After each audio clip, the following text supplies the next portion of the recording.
우리 신약성경 로마서 5장 12절 말씀입니다. 우리 하나님의 말씀 로마서 5장 12절 말씀입니다.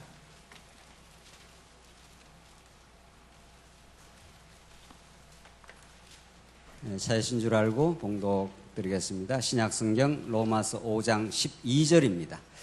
이러므로 한 사람으로 말미암아 죄가 세상에 들어오고 그 죄로 말미암아 사망이 들어왔으며 그리하여 사망이 모든 사람들에게 이르렀으니 이는 모든 이들이 죄를 지었기 때문이다. 율법이 있기까지도 죄가 세상에 있었으나 율법이 없을 때에는 죄가 죄로 여기지 않았다. 그러나 아담으로부터 모세에 이르기까지 아담의 범죄와 같은 죄를 짓지 않은 자들에게도 사망이 다스렸으니 아담은 오실 분의 모형이었다. 그러나 이 연사는 그 범죄와 같지 않았다. 한 사람의 범죄로 많은 사람이 죽었으나 한 사람의 하나님의 은혜와 한 사람 예수 그리스도의 은혜로 말미암은 선물은 더욱 많은 사람에 넘쳤다. 15절까지 우리가 봉독 드렸습니다. 먼저 오늘 지금 로마서 말 개진되고 있는 칭의의 복음, 세상에서는 결코 우리가 터득할 수 없고 배울 수 없는 하늘의 신령한 진리를 지금 상고하고 있습니다. 우리가 이렇게 말씀을 나누긴 하지만 실제 이 문자로 개진된 로마서의 말씀이 우리의 신비에 깨닫게 되는 일은 진리의 성령께서 오셔서 하나하나의 그 의미를 우리에게 터득하고 깨닫게 해줄 때라야 우리는 로마서의 깊은 진리의 세계로 들어갈 수가 있습니다. 로마서 전체는 우리가 여러 차례 지금 확인하고 언제나 부분과 전체의 논리, 부분을 보더라도 언제나 전체의 조망 속에서 그리고 전체를 바라보되 그 부분을 우리가 이렇게 짚어가면서 지금 로마서를 살피고 있습니다. 우리가 지금 확인하고 있는 로마서는 로마서의 세 번째에 해당하는 크게 네 부분으로 봤을 때 첫째는 언약의 복음, 서론에 대한 로마서를 압축해서 1장 1절로 17절까지 전개되고 두 번째 부분은 하나님의 언약의 복음, 하나님의 언약의 복음을 깨닫게 하기 위해서 하나님은 이 우주를, 세상을 불의한 가운데 가두셨다. 이 깊고 오묘한 진리를 로마서가 지금 전개하고 있는 겁니다. 이런 가르침은 공자, 스가모니, 막스 어떤 철인들도 이 우주가 하나님의 계획 가운데 죄악 가운데 가두어 놓았다 이런 말씀은 없는 겁니다. 그것이 로마서 18장부터 로마서 33장 20절까지에 개진되고 있는 의인은 없나니 하나도 없도다. 그의 목구멍은 열린 무덤이고 피 흐른 데 발이 빠르고 무정하고 배약하고 그 인생에 하는 모든 것들은 자기 영광을 위한 것이다. 이렇게 로마서가 치열하고 심도 있게 하나님을 떠나간 또 하나님의 계획 가운데 하나님을 떠나가면 인간이 어떻게 된다는 것을 아주 절실하고 노골적인 방식으로 밝혀준 다음에 이제 인간 속에서는 어떤 것도 하나님이 기뻐하시는 것을 만들어낼 수가 없다. 인간 속에서는 아무리 발부둥치도 사망의 웅덩이이기 때문에 애쓰고 노력하면 사망만 나온다는 겁니다. 그래서 아담 타락 이후 인류의 지금 역사의 진행을 역사가 발전하느냐 이런 것들에 대해서 역사학자들이 많이 고민하고 이론을 전개하고 했지 않습니까? 그러니까 대체로 동양 사상가들은 역사가 요순 시대로 옛날 시대가 좋았고 역사가 흐르면 타락한다고 이렇게 봤고 서양 사상가들은 역사의 진보를 믿었습니다. 19세기, 20세기 계속 역사는 더 인류의 문명은 발전한다. 그러나 서양 사상가들의 낙관적 역사관은 2차 세전을 거치면서 완전히 붕괴돼 버려 말았습니다. 그렇게 인간이 인간을 수많은 사람을 아주 치열하고 계획적으로 죽일 수가 있느냐. 그래서 그 낙관적 인간론이 다 무너졌습니다. 그러면 새로운 깨달음이 있는가? 그렇지도 않습니다. 그렇지도 않아요. 인간이 낙관적 인간관이 다 무너지면 그러면 예수께로 오느냐? 그렇지 않아요. 그러니까 하나님이 택한 백성은 자기가 얼마나 죄인임을 깨닫고 자기가 자기 안에서 선의 가능성, 하나님이 기뻐하시는 선, 하나님이 좋아하시는 선을 만들어낼 수 없는 죄인임이 폭로가 되고 깨달아지는 게 여러분과 제 인생사입니다. 그러면 택한 백성은 당연히 예수께로 이렇게 가게 되어 있습니다. 또 하나님이 예수께로 가도록 만드시는 거죠. 그러나 하나님 택한 백성이 아니면 자기 죄가 폭로되면 더 발악을 하는 거죠. 더 노력을 하는 거죠. 더 스스로 노력해서 선에 이르려고 하는 것이 이 세상의 도덕, 규범, 세상의 모든 법 뭐 이런 것들입니다. 그래서 로마서가 지금 규정하는 인간의 불의와 그 불의를 하나님이 선언하는 방식은 세상에서 말하는 너 조금 죄 지었으니까 뭐 죄인이야 이런 이야기가 아니라는 거예요. 하나님의 계획 가운데 하나님의 의만을 덧입어 살게 하시려고 불의한 가운데 불순종 가운데 가두어 두셨다 그래요. 감옥에다 집어넣어놨다 이런 뜻입니다. 그래서 인간은 스스로 나올 수가 없어요. 나올 수가. 그래서 위에서 찾아와서 건져내야 나오는 겁니다. 애굽 400년 동안 하나님께서 넣어놨을 때 스스로가 애굽에서 나올 길이 없는 겁니다. 그래서 10번 재앙을 통해서 이스라엘에서 못 나오는 거죠. 그걸 하나님께서 계속 이렇게 보여주는 겁니다. 어떤 재앙으로도 바로의 마음을 다시 하나님이 나오라고 약속을 해놓고 바로의 마음은 강팍하게 하시는 하나님. 이건 또 뭐 하시는 거냐 이 말이죠. 그러니까 하나님은 지금 뭔가를 계획하여 당신이 뭘 가르쳐주기 위해서 그런 걸 계속 반복적으로 일으키십니다. 모세를 통해서 너 백성들을 내보내 그렇지 않습니까? 그럼 그 내보내도록 하면 되잖아요. 내보내라고 하나님께서 모세를 가게 해놓고는 거듭거듭 바로의 마음을 강팍하게 해서 못 나가게 하는 거 아닙니까? 왜 그렇게 하느냐 말이죠. 그거는 스스로의 노력으로는 못 나오는 거구나. 죄와 사망의 법에서 생명과 의의 생명의 길로 나올 수 없구나 하는 것을 깨닫게 하셔서 6월절 어린 양의 피를 문설주에 발라라. 그러면 죽음의 사자가 너희를 지나가고 바로의 첫 새끼 모든 첫 아들들을 하나님께서 죽음의 사자가 그들 쳐버리겠다. 그리고 나서라야 바로가 너희를 해방시켜 줄 수 있다. 그래서 이스라엘이 해방이 됩니다. 오늘 본문에 나오는 이제 하나님의 의하는 것이 그런 뜻입니다. 어떤 인생도 머리끝에서 발끝까지 불의로 꽉 들어차 있고 조금도 다른 바도 없습니다. 우리의 본질은 외의 양은 다르지만 외의 양은 전과 10범 살인자와 지금 말씀을 강론하는 김 목사가 외양은 굉장히 다른지 몰라도 그 본질은 진노의 자녀고 똑같다는 거예요. 자, 이걸 우리가 깨닫기까지는 얼마나 인생을 많이 살아야 되는지 모르고 실수와 범죄와 어리석음을 겪으면서 깨닫습니다. 아하, 똑같구나.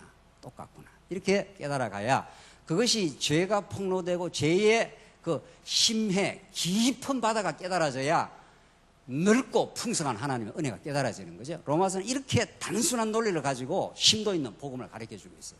그러니까 결국 로마서는 가장 교회가 설립된 이후에 배우는 가장 기초적인 복음이지만 실상은 여러 차례 강조한 대로 죽는 날까지 깨닫는 복음이에요. 그래서 로마서는 전에 배웠는데 뭐 이렇게 끝나지 않는다는 거예요. 배우기야 뭐 로마서를 뭐 수십 번을 지금 강론하고 수십 번을 배울 수가 있죠. 그러나 똑같은 로마서가 아니. 그래서 지금 오늘 하나님의 의를 지금 공부하고 있는데 하나님의 의. 우리 지난 시간 하나님의 의의 실현까지를 공부했고 오늘 공부한 내용이 하나님의 의의 성질입니다. 예수 그리스도를 통해서만 의가 실현되기 때문에 인간의 노력으로 안 된다. 그게고 그다음에 그렇게 예수로 말미암아 주어지는 하나님의 의는 어떤 성질을 가지고 있을 거 아니에요. 성질을 5가지로 로마서는 정리를 하는데 이게 하나하나 다 복음이에요. 이게. 그리고 이걸 구체적으로 이렇게 치밀하게 깨닫는 만큼 우리가 하나님이 우리에게 하나님의 의를 덧입혀 준 것이 얼마나 놀라운 것인가를 깨닫습니다. 그러니까 로마서는 여기 조금 떼고 저기 조금 떼고 이렇게 배워가고는 아무런 생명력이 없다는 겁니다. 요 차슬을 따라서 요 순서를 따라서 차근차근 이렇게 의의 성질 5가지를 우리 지난 시간에 개략적으로 이야기했는데 오늘 첫 번째 은혜로 말미암는 선물이다. 요거 반대가 뭡니까? 반대가 은혜로 말미암은 선물이 하나님이 우리에게 베풀으신 의의 첫 번째 성질이라는 거예요. 이 말을 이제 잘 깨달으면 그 깨달음이 풍성해지는 거죠. 요것의 정반대가 뭐냐면 하나님이 은혜로 공짜로 위에서부터 이렇게 선물을 줬다 이런 말 아닙니까? 이거 반대가 뭐예요? 그러니까 반대 개념을 알면 훨씬. 그래서 우리 초등학교 때 다 반대말 배우지 않습니까? 그래야 한 개념을 제대로 알려면 반대말을 알아야 그 그 개념이 빨리 들어오니까. 그러니까 은혜로 말미암은 선물이라는 걸 반대로 말하면 인간의 행위로 말미암는 공로 이렇게 되겠죠. 은혜는 내가 뭘 해서가 아니라 위로부터 그냥 거저 주어지는 선물이니까 내가 노력하고 애쓰고 쌓아서 이렇게 만들어내는 게 아니라 그냥 은혜로 주시는 선물이라는 거예요. 그래서 모든 인본주의는 이것이고, 모든 인본주의는 어떤 사상도 뭐 별 사상이 뭐 다 있지만은 불교, 공자, 맹자, 막스주의, 포스트 모더니즘, 뭐 기타 등등 모든 인간이 만들어낸 모든 종교는 다 인간의 행위로 공로를 쌓는 거예요. 심지어 엥겔스라 같은 막스와 같이 일했던 사람은 태초에 말씀이 계시니라가 아니라 태초에 행위가 있었느니라 이런 말을 썼어요. 그냥 성경 이용해갖고 그저 성경을 태초에 뭐가 있었다고요? 행위가 있었느니라. 그래서 태초에 말씀이 계셔서 그 말씀이 우리를 지배하고 말씀 안에서 우리가 하나님을 깨닫는 것이 우리 인생의 목적인데 태초에 행위가 있어서 그 행위로 인간이 끊임없이 나는 나야 하는 것을 공로를 내세운다는 거예요. 그래서 모든 인본주의가 그러하고 여러분과 제 내면이 이것이 딱 틀어박혀 있습니다. 그래서 말씀을 자꾸 깨달아 간다는 건 맞아. 내 행위로 하나님 앞에 나아갈 수도 없고 내 행위로 쌓아오는 모든 것들이 허상이야. 쓰레기야. 배설물이야. 이걸 깨닫게 됩니다. 그래서 하나님의 은혜의 속으로 은혜의 선물을 받는 그 넘치는 기쁨으로 들어오는 거죠. 그럼 선물을 받으면 얼마나 기쁩니까? 그러나 내가 이렇게 행위로 교회 봉사를 많이 했는데 내가 그렇게 쌓아오는 것이 많은데 내가 이 교회 세우는데 얼마나 수고한 줄 알아? 내가 이러면은 이제 그게 불만이 되는 거죠. 그렇잖아요? 그래서 오늘 이 본문 12절 보십시다. 그러므로 한 사람으로 말미암아 죄가 세상에 들어오고 그 죄로 말미암아 사망이 들어왔으며 그리하여 사망이 모든 사람들에게 이르렀으니 이는 모든 이들이 죄를 지었기 때문이다. 그래서 이 12절로 14절이 우선 은혜를 설명하기 전에 죄를 먼저 설명을 합니다. 죄와 사망을 먼저 설명하고 순서가 그렇게 돼 있으니까 순서가 언약 있고 인간의 불의가 있고 그다음 하나님의 의가 있고 신령한 예배가 있는 거니까 그러니까 성경은 요 순서대로 역사가 진행되고 요 순서대로 깨닫습니다. 그러니까 언약의 복음을 언약의 복음으로 깊이 깨달으려면 죄를 통과한다는 거죠. 하나님께서 죄 가운데 가두어두신 것은 의가 무엇인지를 가르쳐 주려고 그런다는 거죠. 지금 그 언약에 근거한 의는 은혜고 언약을 싹 지워버리면 언약의 말씀을 우리가 받지 않으면은 자기가 불의한 줄 모르고 스스로 의를 덕하려고 하는 거죠. 그것이 행위 공로입니다. 그래서 먼저 은혜를 깨달으면 죄를 통과하게 돼 있는데 빛의 참 빛됨을 깨닫게 하려면 어둠을 지금 통과하게 돼 있고 하나님이 세상에 빛을 발휘하기 전에 천지를 지었는데 땅이 혼돈하고 공허하며 어떻게 해요? 흑암이 깊음에 있다. 그리고 하나님이 빛이 있으라 하시며 그래서 세상의 빛으로 오실 예수를 가르쳐 준 거죠. 그래서 12절 다시 보십시오. 여러분 한 사람 말미암아 뭐가 들어와요? 죄가 세상에 들어오고 이렇게 되어 있습니다. 이 한 사람 누굽니까? 아담. 하나님께서 아담을 지어놨는데 아담이 하나님의 선악과 율법을 어기게 되고 그래서 죄가 세상에 들어옵니다. 그 죄로 말미암아 사망이 들어왔으며 그리하여 사망이 모든 사람들에게 이르렀으니 이는 모든 이들이 죄를 지었기 때문이다. 이거 엄청나게 이거 불만스러운 성경입니다. 인본주의자들 생각할 때, 내가 그 범죄를 했으면은 인본주의자들이 생각할 때 내가 그 범죄를 했으면 내가 그 책임을 지지만 아담이 범죄했는데 왜 모든 사람이 그 범죄 가운데 들어가야 돼? 이 굉장한 이 항변거리예요, 사실은. 그 하나님을 모르면 얼마든지 그런 말이 성립이 되는 거예요. 그러나 하나님을 알게 되면 하나님은 모든 인류, 특별히 하나님의 택한 백성을 죄와 사망의 법 아래 두신 이유가 있다는 거죠. 아담의 범죄를 통해서 아담의 후손들이 모두 죄악 가운데 우리는 태어납니다. 그래서 다윗이 그전에도 물론 죄임을 깨달았지만 하나님의 밧세바 사건이 일어나면서 드디어 다윗이 자기가 얼마나 뼈저린 죄인임을 깨닫고 시편 51편에 나왔잖아요. 그래서 내가 어미에서 잉태될 때 이미 죄악 가운데 잉태하여 죄 중에 어떻게 해요? 출생하였나이다. 그 말입니다. 그러니까 다윗이 그전에도 어느 정도는 좀 알았지만은 그 심각한 밧세바 범죄를 깨닫고 나서는 더 깊이 깨달은 거죠. 그리고 더 깊이 죄를 깨닫고 더 깊이 하나님의 의를 노래 부릅니다. 이게 하나님의 깊으신 계획이었다. 이렇게 말하는 거죠. 그래서 우리는 이미 아담 안에 연대되어 있습니다. 이게 아담 대표론이란 말이죠. 아담 한 사람이 범죄함으로 우리 모두가 범죄한 격이 되어버린 거죠. 그래서 하나님 앞에 그걸 항변한다고 되는 건 아니란 말이죠.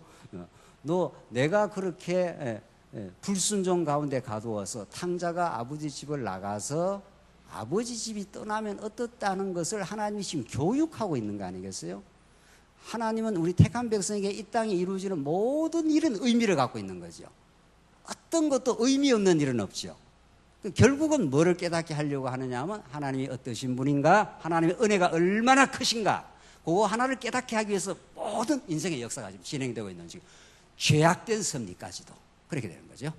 그래서 지금 사도 바울이 그걸 지금 아주 치밀하게 설명하고 있습니다. 13절, 율법이 있기 전에 있기까지도 죄가 세상에 있었으나 율법이 없을 때는 죄가 죄로 어떻게 말합니까?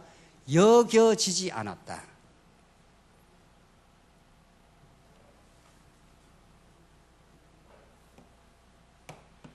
하나님이 아담을 지어 놓으시고 아담이 범죄하여 모든 인류가 죄 가운데 빠져서 결국은 이 죄는 예수께로 오는 징검다리입니다. 그래서 하나님 모세를 통해서 율법을 주신 것은 모세 율법 이전에도 이미 인간이 죄인이 된 거죠. 그렇죠? 죄인이 됐는데 율법이 있기 전에는 그 죄를 죄로 여기지를 않았다. 여기 포인트예요.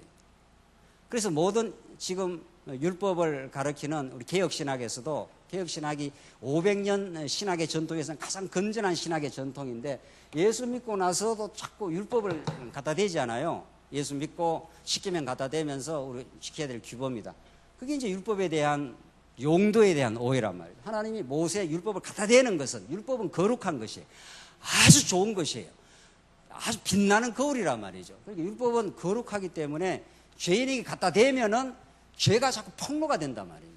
거울을 갖다 대면 우리의 그 죄성이 자꾸 이렇게 비추어내는 거울이란 말이죠.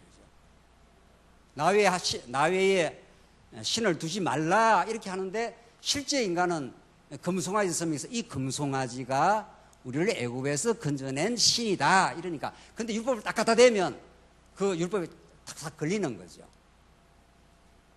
모든 율법이 그런 거죠. 그리고 율법은 하나 둘이 아니라 사실은 거물망처럼 얽혀 있어가지고 하나만 범해도 다 범한 게 되는 거죠. 그래서 아무리 율법 99개 조항을 다 지켰다 해도 하나를 범하면 다 어긴 거나 마찬가지죠. 그래서 죄인이 되고 사망에 선언이 되는 거죠. 그래서 하나님이 이 율법을 주신 것은 이렇게 죄가 잠재되어 있는데 율법을 주신 것은 죄를 확 휘저어가지고 죄가 이렇게 죄로 노출이 되도록 이렇게 만들어버린다는 거예요. 죄인됨을 이렇게 노출이 돼야 내가 어둠이었구나를 깨달아야 빛 대신 예수께로 갈 거 아니에요. 그러니까 모든 인본주의자들은 자기가 어둠이라고 생각을 하지는 않습니다. 그래서 계몽주의 그러잖아요. 18세기 서구 사상을 계몽주의, 우리말로 번역을 해서 계몽주의, 영어로 말하면 enlightenment, 그 안에 light, 그 빛이 그 안에 있다는 거예요. 그러니까 빛이 안에 있으니까 그 빛을 잘 보듬어서 이렇게 열심히 노력하고 하면은 그 빛을 발할 수 있다는 거예요. 우리는 빛이 없다는 거예요. 성경은 우리 안에 빛이 없고 예수 안에 빛이 있어서 빛 대신 예수가 우리에게 빛을 비추어 빛을 발하라 이렇게 한단 말이죠. 이사야서에 하나님의 앞에 빛을 발하라 이렇게 말했을 때는 우리가 무슨 빛이 있어 발하는 게 아니고 우리는 어두움이었는데 빛 대신 예수를 이 땅에 보내주셔서 우리가 그 빛을 받아서 빛이 반사가 되는 거죠. 그래서 우리는 빛의 자녀가 된 거란 말이죠. 그래서 온전히 그분으로 말미암아 은혜로 말미암아 빛의 자녀가 된 거죠. 그래서 우리 안에서 빛의 열매가 생기는 것은 내가 만들어낸 빛이 아니라 빛의 근원이신 그분이 만들어낸 거죠. 그렇게 그죠? 예, 근데 그 식물이 광합성을 해가지고 열매를 만들지 않습니까? 식물에서 이렇게 광합성, 빛을 받아가지고 광합성이라는 작용을 통해서 꽃이 피고 열매가 맺고 이랬을 때 그 꽃이 내가 꽃을 맺었다 이렇게 못한다는 거죠. 왜? 태양빛이 없으면 그냥 죽어버려요. 그러니까 태양빛이 비추면은 그 광합성 작용을 통해서 영양가가 생기고 그래서 꽃이 피고 열매가 맺고 화려한 그 아름다운 일이 생긴 거죠. 빛이 만들어낸 거지 그 꽃이 만들어낸 게 아니라는 거예요. 자연 만물, 자연 섭리는 하나님이 어떤 분이라는 우리가 너무도 잘 가르쳐줘요. 우리가 이 특별계시를 알고 보면은 그래서 지금 요는 핵심 지금 로마서 지금 오늘 지금 포인트는 죄와 율법 그리고 은혜를 지금 가르쳐주고 있는 거 아니에요. 왜 하나님께서 이렇게도 우리 택한 백성 또 전 인류가 죄악 가운데서 허덕이고 몸부림치고 갈등도 하고 괴로도 하는가? 그 모든 것들은 그 드러나는 모든 현상들은 하나님의 우리의 내면을 다루기 위해서인 거죠. 너가 죄인이야 이 말입니다. 그래서 우리가 죄인됨을 폭로당하는 겁니다. 율법이. 그래서 율법을 받은 이스라엘 백성들이 40년 광야 동안 민수기를 보면은 계속 뭐가 이렇게 드러납니까? 40년 광야 동안에 이스라엘 백성들이 반역하지요, 원망하지요, 모함 여인하고 간음하지요. 가는 데마다 그냥 죄가 자꾸 드러난다니까요. 죄가 드러나니까 할 수 없이 성전에 가서 양을 한 마리 잡아가지고 죄를 용서하는 용서가 이루어져요. 그게 신의 산 언약 아니겠어요? 그 죄는 자꾸 폭로가 되고 죄가 자꾸 사해지고 그 두 가지가 광야에서 계속 이루어지는 일들이에요. 그러면서 이스라엘 백성은 점점 가나안 땅으로 가게 되는 거죠. 하나님의 은혜를 더 깨달아가는 거죠. 그래서 지금 구약이나 신약이나 똑같은 말씀이에요. 율법이 등장한 것은 죄를 죄로 깨닫지 못하는 그들에게 죄가 무엇인지를 깨우쳐 주려고 그랬다. 지금 그 말입니다. 14절 그러나 아담으로부터 모세에 이르기까지 아담의 범죄와 같은 죄를 짓지 않은 자들에게도 뭐가 다스린다고요? 사망이 다스렸으니 아담은 오실 분의 모형이었다. 자, 그러니까 죄와 사망은 한 짝인데 죄와 사망 그러니까 아담 타락이 모든 인류가 죄 가운데 이렇게 빠졌는데 그 죄는 반드시 사망을 가져오고 영적 사망을 가져오고 영적 사망은 하나님과 분리를 가져오기 때문에 그 죽음 시체 그 자체입니다. 이게 실감이 나야 예수 안에 이제 사망에서 생명으로 이제 넘어오지 않습니까? 우리가 예수 믿고 예수는 길이요 진리요 생명이라 했을 때 이 영적 생명을 느끼는 방법은 내가 얼마나 시체였는가 그걸 우리가 절실하게 깨닫는 길입니다. 그러니까 예수 안에서 참 생명의 인도를 받고 말씀에 깨닫지 않으면 인간이 하는 일은 죽은 시체에 푹푹 썩는 그것의 분출입니다. 그러니까 아유 내가 뭐 그렇게까지 뭐 범죄를 하냐 내가 큰 사람 때려 죽인 것도 아니고 특별히 내가 강도짓을 한 게 아닌데 자꾸 시체라니 천만의 말씀입니다.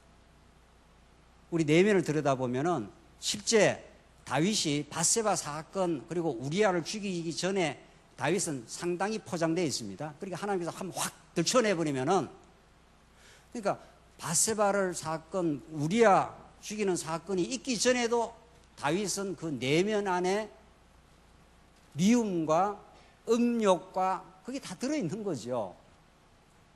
근데 그게 들어는 있는데 그걸 자각을 못하는 겁니다. 그러니까 내가 뭐 큰 죄인이야 뭐 이렇게 되는 거죠. 그래서 하나님께서 한번 그것이 얼마나 뼈저린 죄인이고 그 죄값이 죄의 대가가 얼마나 톡톡하다는 걸 우리 온몸으로 깨닫기를 합니다. 그래서 밧세바 사건 생기고 나서 우리아를 죽이고 나서 그때서야 비로소 다윗이 하나님 앞에 펑펑 울고 거꾸러지지 않습니까?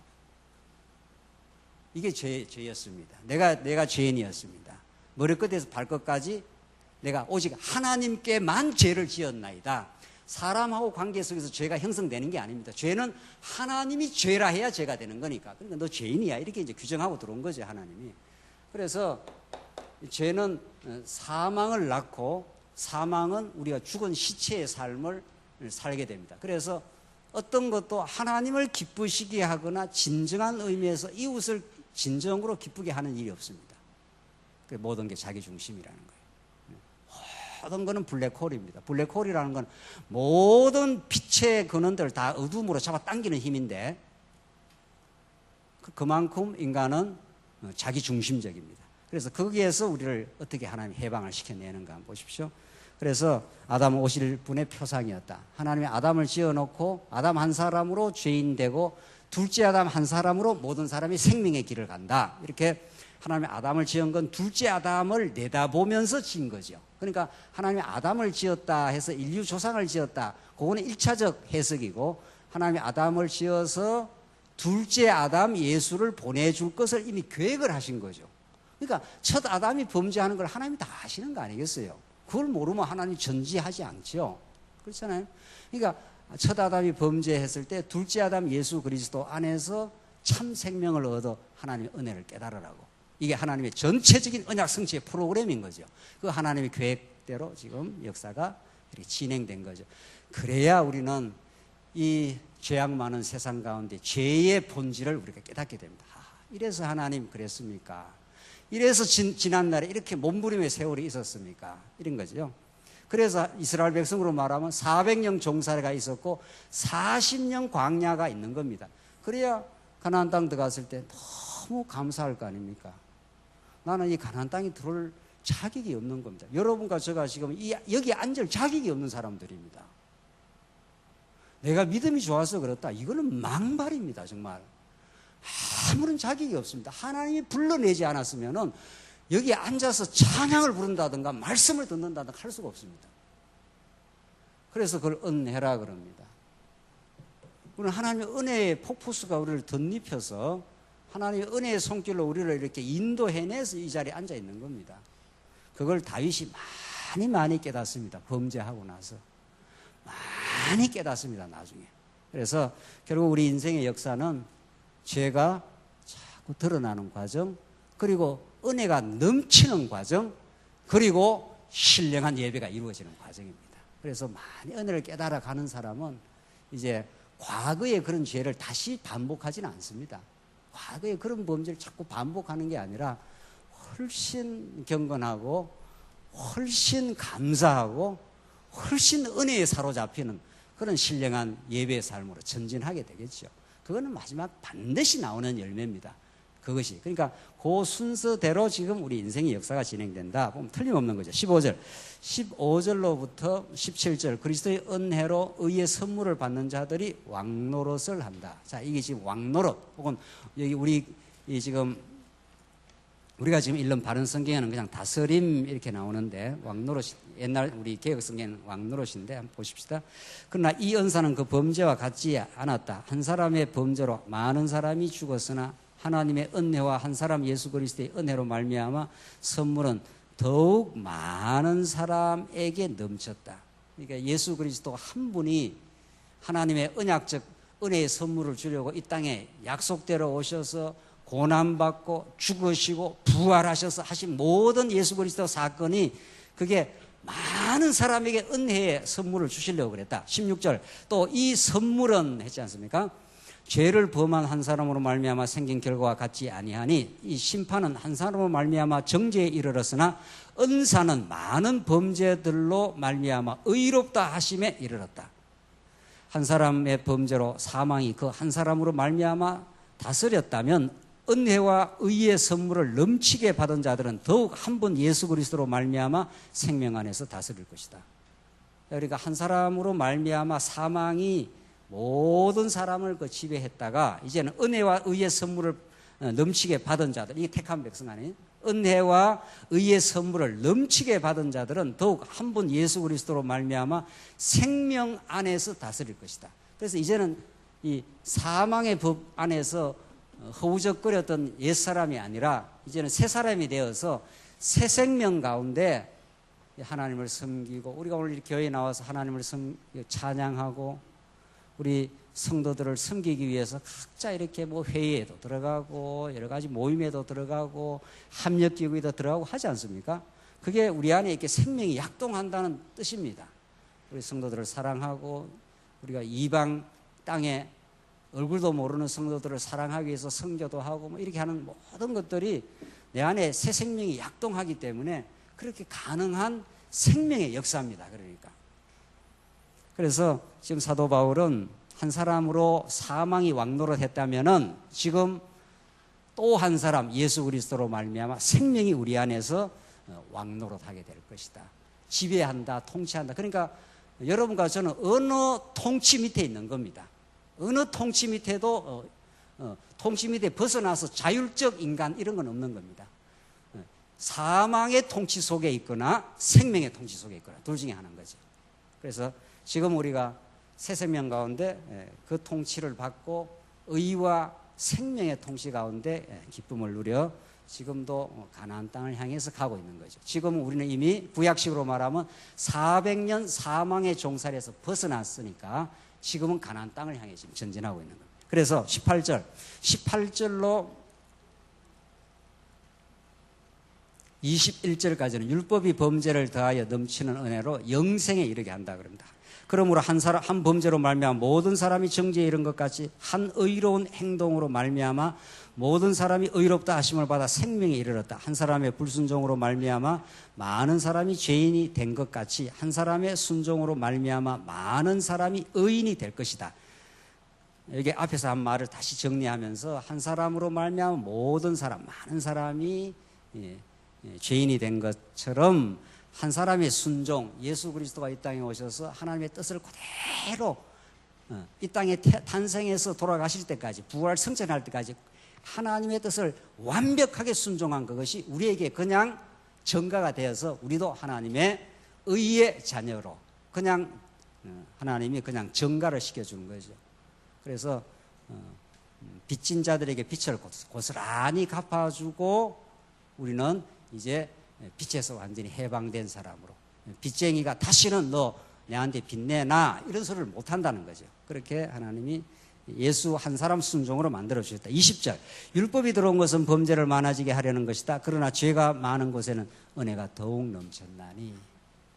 이게 하나님이 모든 택한 백성들을 죄 가운데 가두어 두신, 불순종 가운데 가두어 두신 하나님의 목적이라는 겁니다. 그래서 예수님 앞에 나온 사람 누가 많이 하나님의 은혜를 깨닫겠느냐 그랬지 않습니까?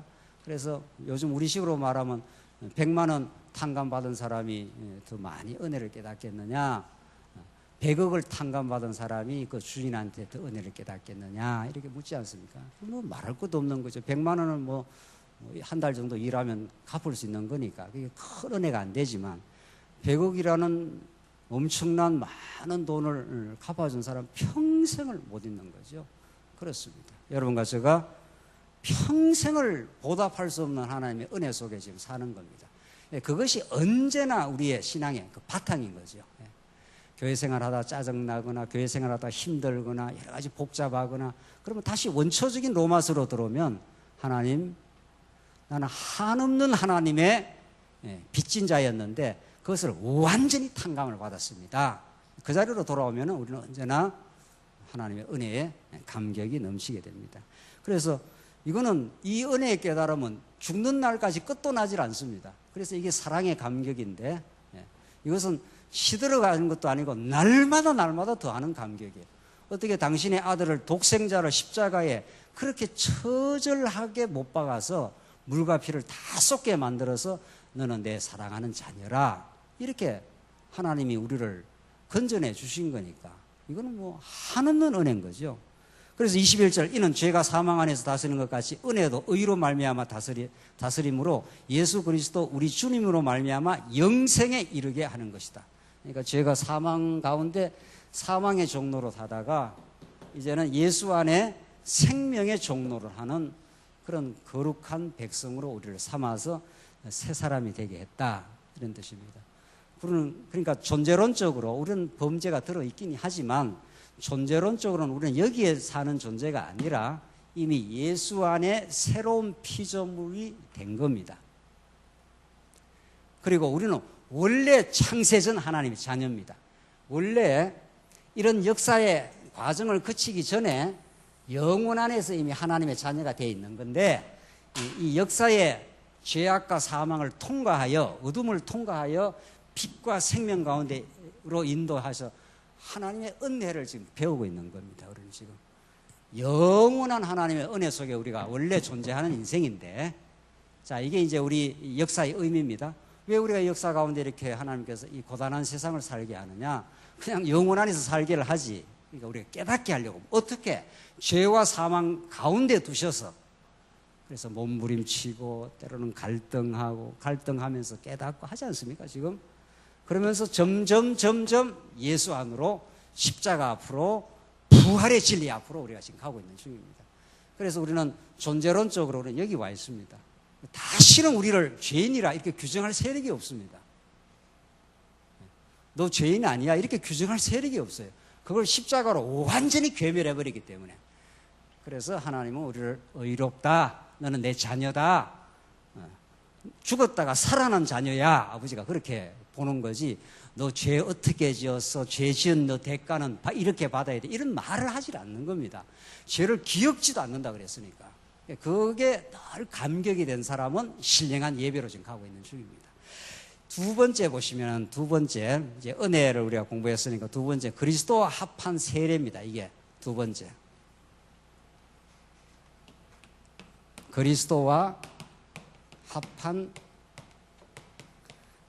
이 하나하나가 다 중요한데 우리는 그리스도가 가장 근본 우리가 깨달을 진리고, 합했다는 것도 중요하고 세례도 중요해요. 자, 이 단어의 의미를 우리가 계속 이제 깨달아가는 건데, 그리스도는 우리가 믿는 구원자, 그리스도를 통해서 하나님 여호와를 깨닫습니다. 그런데 이 그리스도를 깊이 깨달아가는 건 그리스도와 합해지, 연합하는 겁니다. 그러니까 우리는 하나님 안에서 살아가다가 우리가 이렇게 하나님부터 분리가 됐습니다. 원래 우리는 하나님과 하나였는데, 하나님이 자녀니까 여러분 자녀를 놓으면 자녀가 물리적으로는 떨어져서 늘 마음으로 하나예요. 어디를 가든지 자녀의 그 안위와 운명에 대해서 부모는 마음을 뗄 수가 없어요. 그게 하나님의 마음입니다. 그러니까 하나님과 우리 택한 백성은 근본적으로 떨어질 수가 없어요. 그런데 하나님이 한번 떨고 내는 거죠. 너는 나를 떠나면 어떻게 되는지 한번 배워보라는 거죠. 그래서 하나님과 하나 돼 있다가 우리 인간이 하나님으로 떨어져 나오면서 세상과 연합이 됩니다. 세상과 연합이 돼요. 그러니까 이렇게 연합이 원래는 돼 있는 상태에서 이게 행복한 상태죠. 이게 너무 좋은 복락의 세계입니다. 하나가 될 때. 우리가 이렇게 갈등하다가 부부간에도 다시 화해하고 하나가 되면 얼마나 그 좋습니까? 그렇잖아요? 이렇게 하나가 돼서 마음이 풀어지면 그 행복한 거란 말이죠. 하나님과 원수가 됐어요, 지금. 그래서 하나님과 원수만 된 게 아니라 다른 세력과 연합이 됩니다. 원래 하나님과 연합되는 게 우리 인간의 본래 영혼 안에서의 우리 존재 방식인데, 하나님부터 떠났지 않았어요?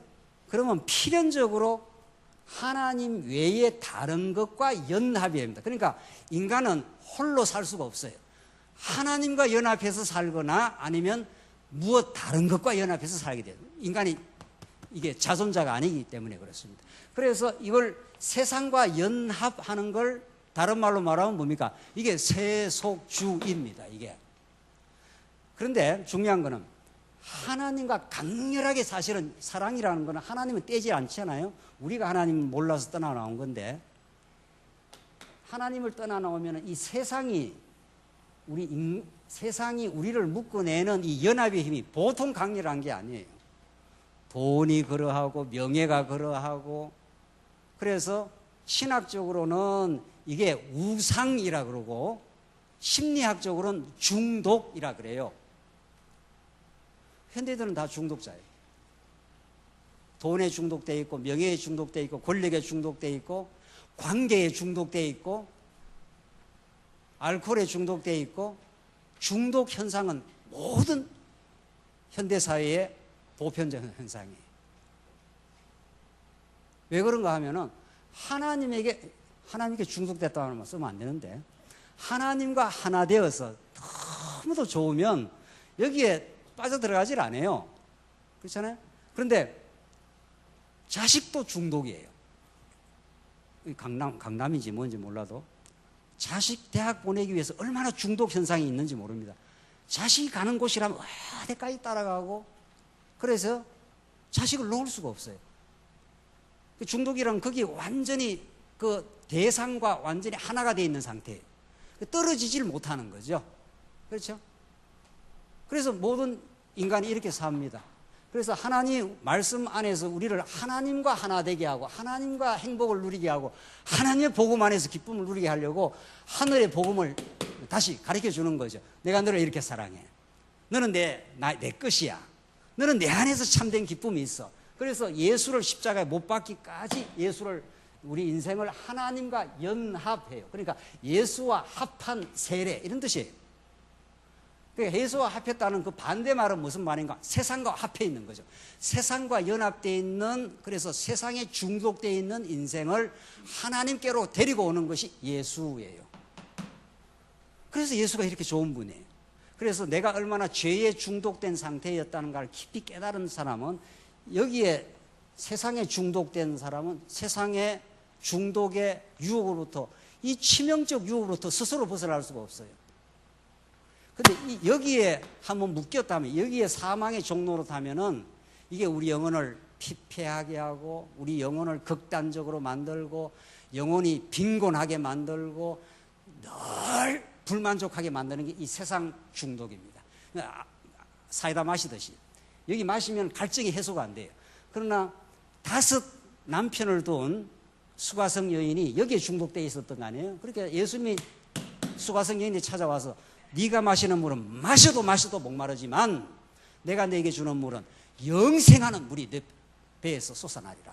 그게 예수님 통해서 우리에게 전달하는 하나님의 은혜예요.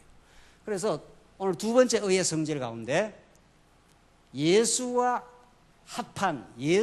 연합한 세례라는 건 죽고 사는 거란 말이에요. 그러니까 우리가 예수 안에 예수와 연합이 되는데, 드디어 예수님이 십자가에 죽으시면 세상에 못 박혔다 그러잖아요. 그러니까 예수님이 죽으신 건 세상을 십자가로 못 박아버리고 우리도 함께 못 박고 예수와 함께 살아난 겁니다. 그래서 우리가 이 세상의 중독으로부터 이렇게 벗어나기 시작하는 겁니다. 그 세상기 그건 이제 별로 즐거움이 아니라는 거예요. 저는 그렇게도 즐거웠던 일이, 그 즐거움이 내용이 달라지는 겁니다. 우리 사람은 조이센터가 이 머릿속에 있어서 즐거움이 없으면 살 수가 없어요. 무슨 즐거움이 있어라도 사는 거예요. 그러니까 돈 버리는 거, 공부하는 거, 시집가고 장가하는 거 전부 자기 즐거움 찾기라는 인간의 발버둥이에요. 그렇게 하면 즐겁고 행복하니까, 다른 말로 하면 행복이니까. 그러니까 절대로 인간은 예수가 아니면 여기서 벗어날 수가 없어요. 벗어날 수가 없다고. 그런데 하나님이 예수를 보내서 예수 안에 사는 게 얼마나 즐거운지, 예수 안에 사는 게 얼마나 행복한지, 예수를 머리로 한 성도의 교제가 얼마나 좋은지, 이걸 맛본 사람이라야 참 이게 행복하네, 참 좋으네, 이렇게 되는 거란 말이죠. 그러면 이 세상을 목적으로 삼는 게 아니라 드디어 도구화를 시킬 수 있어요. 세상을 절대화하는 게 아니라 상대화시켜요. 왜 돈이 필요 없겠어요? 우리가 사는데. 그렇잖아요. 왜 때로는 명예가 필요한 만큼 필요도 하고, 권력이 필요한 만큼 필요도 한 거죠. 하나님이 힘도 주시고 권력도 주시고 건강도 주시고 가족도 주고 다 좋은 거예요. 왜 그게 나쁘겠어요? 어디에 붙들리기만 하면, 예수라는 절대적인 이 가치에 붙들린 수단화만 시킨다면 이게 목적은 아니잖아요. 근데 예수가 없으면 이게 목적화 되는 거예요. 그래서 이게 목적 때문에 우리 영혼을 잡아 삼켜버려요. 딱 쥐고, 말 못하는 우상이 우리를 끌고 다녔다 그랬잖아요. 질질질질 끌려다닌 거예요. 과거에 돈에 끌려다니고 명예에 끌려다니고 뭐 다 그런 거죠. 그래서 오늘 이 말씀이 이렇게 중요한 겁니다. 정말 이게 예수와 합한 세례라는 거 보십시다. 그러면 우리가 무슨 말 하겠느냐? 은혜를 더하게 하려고 죄 가운데 머물러 있겠느냐? 결코 그럴 수 없다. 복음을 딱 전하고 나면은 딱 튀어나오는 말이 그렇다는 거예요. 야, 죄를 그러면 죄 많은 곳에 은혜가 넘쳤으니 그러면 뭐 죄를 좀 지도 되겠네. 뭐 죄지면 더 은혜가 더 넘치겠네. 이런 말이 나오잖아요. 그 말이 나와야 또 복음을 전한 겁니다.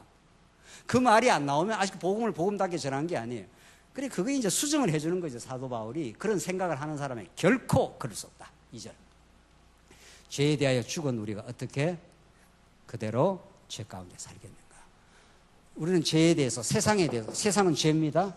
이걸 세상이라고 하기도 하고 성경은 이걸 죄라고 하기도 하고, 죄와 연합 혹은 세상과 연합된 여기에서 우리는 이 중독을 끊을 수가 없는데 예수가 이 자리에 와서 우리와 함께 십자가에서 죽어버렸어요. 그래서 이 세상으로부터 우리를 끊어냈다. 법적으로, 원리적으로 끊어냈다. 이런 뜻입니다. 그렇기 때문에 다시는 이제 이 죄를 더 지어가지고 은혜를 넘치게 한다는 이런 막말을 할 수가 없다는 거예요. 왜? 이 죄가 얼마나 중독적이고 우리를 고통스럽게 했는데 그 말입니다. 그 죄를 안 사람이 죄가 얼마나 끈질기게 우리 영혼을 유린하고 끌고 다니고 짓밟고 하는가를 안 사람이 다시 여기 가서 은혜를 더하게 하려고 여기 가겠냐 이 말입니다. 죄는 머리끝에서 발끝까지 꽉 들어차 있는데 알고 보면 그리고 죄가 얼마나 비참한 것이고 죄가 얼마나 고통스럽다는 걸 우리가 아는데 다시는 대주리 가고 싶지 않은 것이 아버지 집에 살고 싶지 대주리 간다 하는 말이 성립하겠느냐 이런 말이죠. 다시는 안 갈랍니다. 지긋지긋합니다. 대주리가. 내가 줄여 죽는구나를 경험했습니다. 그 죽음을, 영적 사망을 경험했습니다. 이제는 아버지 집이 참 좋네요. 이렇게 된 거죠. 그 아버지의 은혜가 얼마나 큰가를 깨닫게 하기 위해서 예수를 우리에게 신랑으로 보낸 거 아니겠어요? 자꾸 우리를 깨닫게 하려고 아버지로도 설명하고 남편으로도 설명하고 지금 하나님이 자꾸 설명을 하는 겁니다. 그러니까 예수 신랑이 너무 좋은 거예요. 이게 가짜 신랑이에요. 이게 예수님이 이게 진짜 신랑이고 새하늘과 새 땅에 가면 예수가 이제 혼인 잔치로 표현하잖아요. 이게 세상 죄 이게 가짜 신랑이에요. 가짜 신랑. 가짜 신랑한테 갔다 하면은 이 가짜 신랑이 제대로 놔두질 않는단 말이죠. 처음에는 가짜 신랑이 돈이라 하십시다. 돈이 얼마나 좋아요? 돈이 안 좋으나요? 돈이 너무 좋은 거예요. 왜? 육신을 가진 인간은 돈이 없으면 죽는다는 걸 직감을 하기 때문에 돈이 그렇게도 소중한 겁니다. 그러나 예수 신랑 없이 돈 신랑한테 딱 붙으면은 그때는 자기 영혼이 자꾸 자기 영혼이 피폐해지고 자기 영혼이 살찌질 못해. 돈의 노예가 되는 거니까. 예수의 사랑의 노예가 돼야 행복한 건데. 그렇잖아요? 그래서 이게 가짜 신랑들이에요. 이 가짜 신랑들이 얼마나 우리를 치명적으로 유혹하느라고 우리 주위를 배회하고 있습니다. 그래서 저걸 억지로 끊을 수가 없어서 예수님은 진짜 신랑을 우리한테 보내주시고 그 진짜 신랑이 신부를 구해내다가 죽어버리고 그리고 다시 살아난 겁니다. 그래서 예수 안에 얼마나 예수 신랑 안에 사는 게 얼마나 행복한가 얼마나 좋은가 이걸 경험을 해야 됩니다. 그러니까 말씀을 깨닫고 이야 예수 신랑 진짜 좋으네 이 말이 자꾸 나와야 그게 그 찬송 그 감탄 그 기쁨 뭐 이게 나와야 그래야 우리 신앙생활이 정상화되는 겁니다. 아무리 신앙생활 잘하려고 해도 잘 될 수가 없어요. 왜? 이게 너무 좋은데 뭐 이게 예? 연구소에 뭐 비품을 몇 개 사러 나갔는데 가구점에를 갔어요. 비품을 몇 개 사야 되는데 돈이 많으면 비품이 너무 좋은 거예요. 돈이 없으면 그냥 그 좋은 걸 보면은 그걸 놓칠 수가 없는 거예요. 더 좋은 걸 봐버렸다 하면은 그 돈이 없어서 못 산 거지. 그걸 무슨 수로 끊어냅니까? 그걸 그냥 오늘 우리 이대로가 참 좋아. 내가 집이 20평이라도 하나님이 주셔서 내 마음에 평강과 감사가 있어. 그 예수 신랑하고 참 행복하게 사는 사람은 뭐 집이 20평쯤 돼도 괜찮고 30평 돼도 괜찮고 뭐 50평 돼도 괜찮고 괜찮아요. 이게 우리를 중독적으로 끌어갈 수가 없어요. 그래서 이쪽으로 가는 겁니다. 하나님이 예수 신랑과 연합하면 하나가 되면 예수와 함께 죽고 함께 살아난 인생이다. 그러니까 그게 최고의 행복한 인생이 되어버렸는데 내가 최고 행복한 인생이 됐는데 무슨 세상에 그렇게 도구들이 그렇게 대단하겠느냐 이 말입니다. 하나님이 나를 예수의 신부가 되게 만들어버렸는데 그렇지 않나요? 도대체 말씀 운동에 와서 어떻게 말씀을 우리가 깨달아 가고 있느냐 이 말이죠. 최고의 말씀이라면서요. 최고의 가치라면서요. 이게 그만큼 예수가 최고입니다. 그러면 딴 거는 뭐 좀 있어도 되고 없어도 되고 그뿐이에요. 그거는 예수 신랑과 우리가 같이 사는데 뭐 대수가 있겠냐 말이죠. 그렇게 여러분과 제가 오늘 이렇게 참석하신 분이라도 야, 예수 신랑하고 사는 게 너무 행복해, 이런 말이 펑펑 터져나가는 사람은 한국교회를 뒤집어 놓고 말 거예요. 이게 이 복음이. 근데 예수를 믿는 게 좋은 건지 말씀 운동에서 성경신학을 깨달아도 그 행복과 감격이 없어. 그러면 뭐 별로 안 좋은 거예요. 틀림없습니다. 예수 신랑이 틀림없이 별로 안 좋으면 이쪽으로 이미 가고 있어요. 말만 뭐 성경신학 말만 말씀 운동이지 이미 이쪽으로 딱 묶여 있는 겁니다.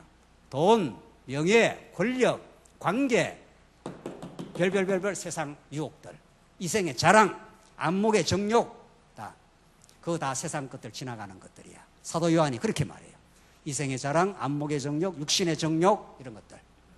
그거 별거 아니야. 쓰레기야. 그거 배설물이야. 예수하는 기쁨이 최고야.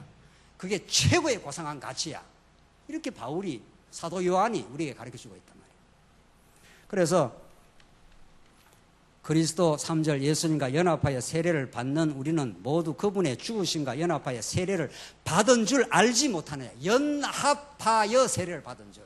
예수와 하나 되어서 죽고 이미 살아났지 않았느냐. 너 인생이 바뀌어버렸어. 너는 내 사랑하는 자녀야. 하나님이 그렇게 우리를 보겠다는 거예요. 그래서 4절 우리는 그분의 죽으심과 연합하여 세례를 받음으로 말미암아 그분과 함께 장사되었으니 이는 그리스도께서 아버지의 영광으로 말미암아 죽은 자들 가운데서 살리심을 받은 것과 같이 우리도 또한 새 생명 가운데서 살도록 하려는 것이다. 이제 너희들 사망의 이 시체에, 썩은 시체의 삶을 사는 게 아니라 생명력이 있고 발랄하고 명랑하고 행복한 이 새 생명 가운데 우리를 살게 했는데 그 썩은 시체들 붙들고 아웅거리고 싸워야 되겠냐 이 말이에요. 냄새나는 그 시체들 말이죠. 서로 자존심 대결 뭐 이런 거 있잖아요. 우리 그거 많이 했지 않았어요? 옛날에 다. 5절 만일 우리가 그분의 죽으심과 같은 죽음으로 그분과 연합한 자가 되었다면 또한 분명히 그분의 부활하심과 같은 부활로 그분과 뭐라고 그랬습니까? 연합하는 자다 되어야 될 것이다. 그러니까 우리가 이 죄악의 사슬을 끊을 수가 없으니 예수가 우리를 묶어가지고 십자가에서 끊어버렸어요. 괴멸시켜버렸어요, 이걸. 그래서 우리를 이 세상의 죄 가운데 사는 게 아니라 부활을 시켜버렸다는 거예요. 그래서 우리는 과거에 여기서 질질질질 끌려다니는 삶이 아니라 새 생명 가운데 하나님을 찬양하고 우리 성도들을 사랑하고 내 삶이 얼마나 행복한가를 누리는 삶이에요. 예수 잘 믿는다는 건 자기가 참으로 행복하다고 느끼는 사람이에요. 그래서 내가 많은 걸 가지고 있지 않느나 모든 걸 가진 자로다. 바울의 그 고백이 그렇게 가능한 겁니다. 여러분과 저에게. 하나님의 사람이 그렇게도 가치가 있고 복음이 그렇게도 위대하고 세상 전부와 바꿀 수도 없고 그게 여러분의 자녀를 세상 전부를 준다고 하면 바꿔내겠습니까? 안 바꿉니다. 우리는. 정상적인 아버지라면 어머니라면 자기 자녀를 팔아가지고 세상 전부를 주겠다 이러면은 바꾸겠냐 말이죠. 그만큼 우리는 자녀가 귀중한 겁니다. 하나님이 여러분과 저를 그렇게 봅니다. 세상 전부를 줘도 나는 내 사랑하는 택한 백성 아무개를 안 바꿔. 그 사랑을 우리가 경험했으면 더 이상 이 땅에 뭘 원하겠냐 이거예요. 그걸 진짜 십자가로 부활로 예수와 함께 죽고 함께 사는 그런 영적인 진리로 그걸 깨달았다면은 다시 은혜를 더하게 하려고 죄 가운데 머물 수 있겠느냐. 그따구 소리 하겠느냐 이 말이죠. 지금 얼마나 우리가 존귀하고 하나님 앞에서 놀라운 가치 있는 인생이 되어버렸는데 최고의 인생이 됐는데 그 다음에 하위 물질 가치들이야 하나님이 주시면 귀하게 감사하게 받고 또 좀 풍족하게 주시면 교회를 위해서 봉사하고 얼마나 좋아요. 좀 가난하게 하시면 하나님 더 의지하고